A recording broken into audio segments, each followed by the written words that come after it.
வணக்கம் அன்புறவுகளே! நான் உங்கள் மண்ணை கலையருவி. ஒரு 2, 3 நாளாவே வந்துட்டு ரொம்ப பரபரப்பா போயிட்டுருக்க நியூஸ் பார்த்தீங்கன்னா, தூத்துக்குடி அ 12ஆம் வகுப்பு மாணவியோட அ அ மரணம். அந்த சம்பவம் தான் ரொம்ப அதிர்ச்சியான ஒரு சம்பவமா போயிட்டுருக்கு. இத வந்து நான் 2 வகையா பார்க்குறேன்.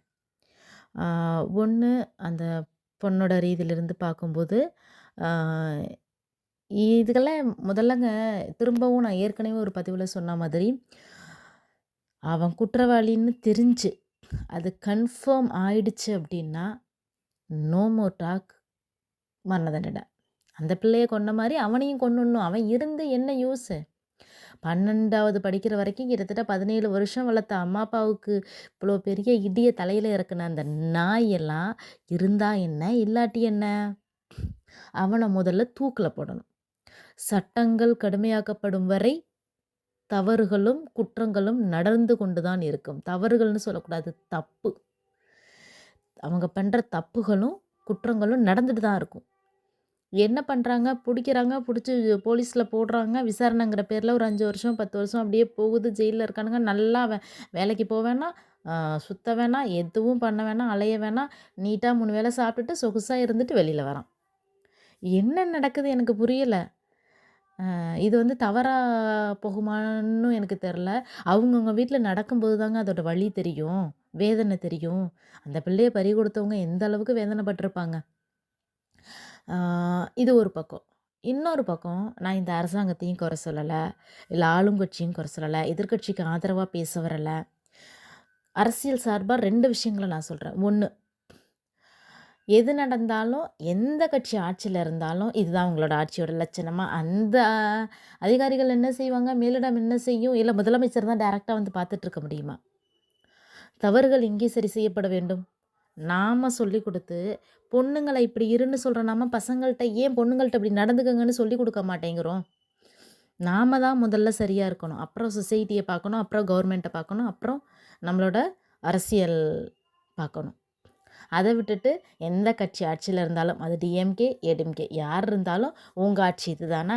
திராவிட மாடல் இதுதானா? சூரியன் இப்படிதான் உதிக்குமா?" என்னெல்லாம் வருமோ அப்படியெல்லாம் சொல்றது. இல்ல எனக்கு புரியல. இதையே நம்ம செஞ்சுக்கிட்டே இருந்தோம்னா, இந்த பக்கம் பெண்களுக்கு எதிரான அநீதிகள் நடந்துகிட்டே தான் இருக்கு. 2வது விஷயமா நான் பார்க்குறது, அரசியல் கட்சிகளுக்கும், அரசியல்வாதிகளுக்கும், கவர்மெண்ட்டுக்கும் தான் இது அடுத்தது. நம்ம வீட்ல ஒரு பிள்ளை இருந்தா இப்படிதான் நம்ம நடந்துக்குமாங்கிறத நாமளும் யோசிக்கணும். அவன் தப்பு பண்ணான்னு தெரிஞ்சா ஸ்ட்ரைட்டா கொன்னுடு. அந்த ஜென்மமெல்லாம் இருந்து வேலைக்கே ஆகப் போறதில்ல. அவனுக்கு குடும்பம் இருக்கு, அவனுக்கு பிள்ளை இருக்கு. அத நெனச்சு பார்த்தானா, ஒரு குடும்பத்தையும், ஒரு பிள்ளையும் தான நம்ம சிதைச்சு போடுறோங்கிறத அவன் நினைக்கலல்ல. அப்ப அத யோசிக்கவே வேண்டியதில்ல. அந்த ஜென்மமெல்லாம் இருக்கவே வேண்டியதில்ல. டாக்டர் ராஜ்குமார் அவர்கள் அழகா கேட்டிருந்தாரு. ஆ நிர்பயா கேஸ்ல 17 1/2 வயசுல பண்ணான்னு. அந்த நாய்க்கு 17 1/2 வயசுல பண்ண முடிஞ்ச நாய்க்கு இது யோசிக்க முடியாமயா இருந்திருக்கும்? ரொம்ப அழகா சொன்னாரு. அவன அப்படியே வெளியில விட்டுட்டு, ஆனா அவருக்கு என்னோட சல்யூட்டுங்க. ரொம்ப அழகா அவரோட ஆதங்கத்த தெரிவிச்சிருந்தாரு. நானும் அதையே தான் சொல்றேன். அந்த நாயி 17 1/2 வயசுல குழந்தையா நடந்துக்காம பெரிய ஆள் மாதிரி தானே பண்ணுனுச்சு. அப்ப அந்த நாய் இருந்தா என்ன? இல்லாட்டி என்ன? அப்ப அது வளர்ந்து என்னென்ன பண்ணும்? இந்த மாதிரி நாம போகுது, போகுது, போகுது மனிதாபிமானம், மனிதநேயம், நம்ம வந்து மாண்புள்ள நாட்ல இருக்கோம், ஜனநாயக நாட்ல இருக்கோம். அப்படி இப்படின்னு கதை பேசி, கதை பேசி வாயில்லா ஜீவன்களான அப்பாவி பெண்களும், குழந்தைகளும், சிறுமிகளும் பாதிக்கப்படுறாங்க.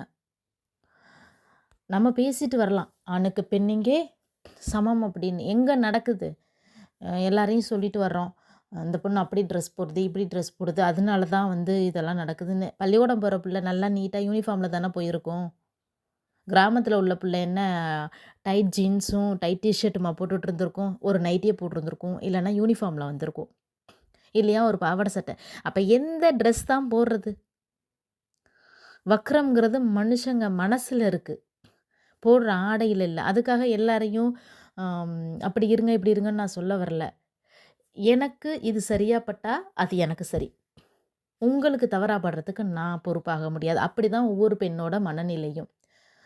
நான் இதே வேளையில என்னோட பெண் குழந்தைக்கு நான் சொல்லுவேன், "உன் உடம்ப காட்சி பொருளா நீ அடுத்தவங்களுக்கு காட்டாதங்கிறதையும் சொல்லிக் குடுத்து நான் வளர்ப்பேன்." ஆனா, அத எடுத்துக்கிறது அந்த பொண்ணோட கையில இருக்கு. அந்த பொண்ணோட பாதுகாப்பு ஒரு கட்டத்துக்கு மேல இப்ப வாழ்ற சூழ்நிலையில அந்த பொண்ணோட கையில தான் இருக்கு.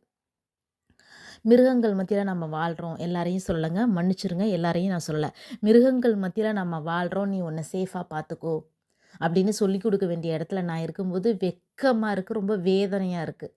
ஒரு பெண் குழந்தைய வச்சுட்டு எப்படி இந்த சூழ்நிலையில இந்த மிருகங்கள் வாழ்ற காட்டுல நான் எப்படி மேற்கொண்டு அந்த குழந்தைய வளர்க்க போறேன்னு நினைக்கும்போது எனக்கு நெஞ்செல்லாம் பதறுது.